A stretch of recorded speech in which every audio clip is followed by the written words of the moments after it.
নমস্কার সবাইকে, কেমন আছেন? আমার আরেকটি ব্লগে সবাইকে ওয়েলকাম।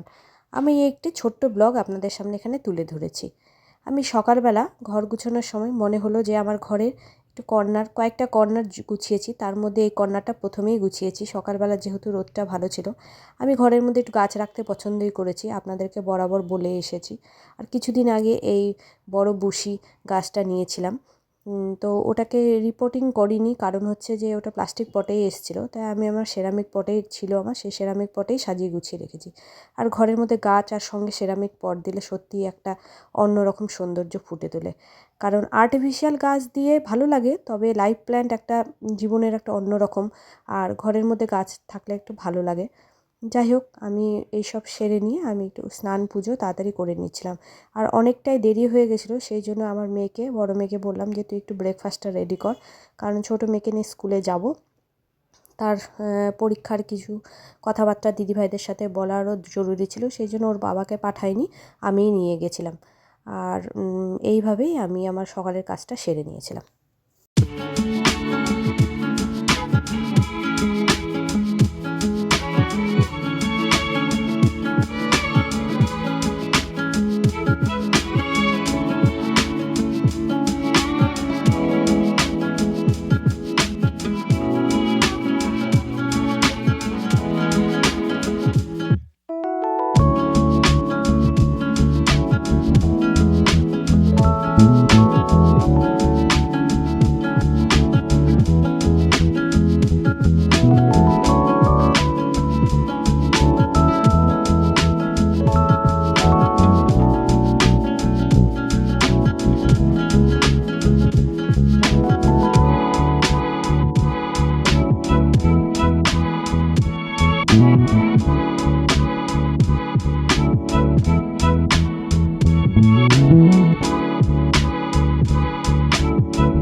এই যে আমার মেয়ে ব্রেকফাস্ট রেডি করেছে, এটা হচ্ছে পাউরুটি দিয়ে, ডিম দিয়ে, সঙ্গে চিজ দিয়ে। তো ও এইসব খাবার করতেও ভালোবাসে, খাওয়াতেও ভালোবাসে, নিজে খেতেও ভালোবাসে। তো যাই হোক, আমরা এগুলো দিয়ে ব্রেকফাস্ট করলাম, আর ছোটো মেয়েকে ভাত খাইয়ে স্কুলে নিয়ে গেছিলাম। এটাই হচ্ছে স্কুল থেকে নিয়ে আসার সময়। এই যে বাচ্চারা দেখুন, ওর বন্ধু এসে খেলাধুলা করছে, আমার ক্যামেরার সামনে এসেছিলো। তো যাই হোক, এই ওদের খেলাধুলা দেখে ক্লাস শেষ হওয়ার পর, ছুটি হওয়ার পর, তারপরে ওকে নিয়ে বাড়ি চলে এলাম। আমাদের খাওয়া দাওয়া আগেই হয়ে গেছিলো, ওকে ফ্রেশ ট্রেশ করে খাওয়া দাওয়া করে। তা আমি বলেইছিলাম যে আমার হাতে কিছুটা সময় থাকলে আমি একটু গোছগাছ করি ঘরে। তো ঘরের দুটো কর্নার গুছিয়েছিলাম, একটা কোজি কর্নারই তৈরি করলাম, যে একটু এখানে রোদ পড়ে বসে থাকা যায়।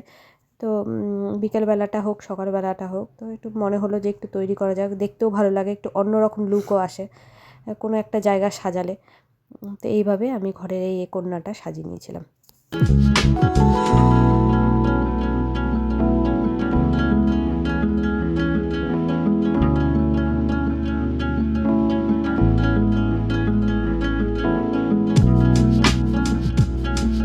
এই টেবিলটাতে যে আমি বেড সাইডে হিসাবে রেখেছি, কারণ এইটা হচ্ছে আমার ডাইনিংয়ে আগে ছিল, ডাইনিং এরিয়াতে।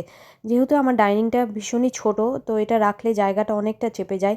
আর আমার ছোটো মেয়ে ওখানে টিভি দেখে, খেলাধুলা করে, সে তার কমফোর্টেবলের জন্যই ওই জায়গাটা থেকে সরিয়ে নিয়েছি, তাই আমি আমার বেডের সাইডেই রেখেছি। তো ওই জায়গাটাকেও কিছুটা অর্গানাইজ করলাম, নতুন একটা কভার পারলাম, সঙ্গে কিছু ক্যান্ডেল দিলাম। সেই ক্যান্ডেলগুলো আপনাদেরকে দেখিয়েছি, আমি কালী পুজো অর্গানাইজের সময় নিয়েছিলাম। ওগুলো দিয়ে আর কিছু ফ্লাওয়ার দিয়ে সাজিয়ে নিলাম, কারণ ফ্লাওয়ার দিলে একটু ভালোও লাগে জলের মধ্যে, আর পজিটিভিটিও আসে আমি মনে করি। তো যাই হোক, এইভাবে আমার মতো করে, নতুন কোনো জিনিস নয়, পুরনো সব জিনিস দিয়ে একটু সাজিয়ে গুছিয়ে নিলাম।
সব সেরে নিয়ে যেহেতু এখন ছোটো দিনের বেলা বেশ তাড়াতাড়ি সন্ধে লেগে যায়, তারপরে সন্ধ্যা পুজো করে নিয়ে আমি রাতের খাবারের জন্য রেডি করে নিয়েছিলাম। আর তার মাঝে ছোটো মেয়েটাকে একটু পড়িয়েও নিয়েছিলাম। তো করে নিয়ে সবাই মিলে আমরা ডিসাইড করলাম যে একটু চাউমিনই খাওয়া যাক, আর অনেক দিন খাওয়া হয়নি। আর ওর বাবাও ছুটিতে এসছে, তো যেহেতু ওর বাবা রাত্রেবেলা ভাত খায় না, সেই জন্য আর রুটিও করার ইচ্ছা ছিল না। তো ভাবলাম সবাই মিলে একটু চাউমিনই খাওয়া যাক, মেয়েদেরও মানে সম্মতি দেখলাম, দিয়ে আমি ভেজ চাউমিন রেডি করে নিলাম।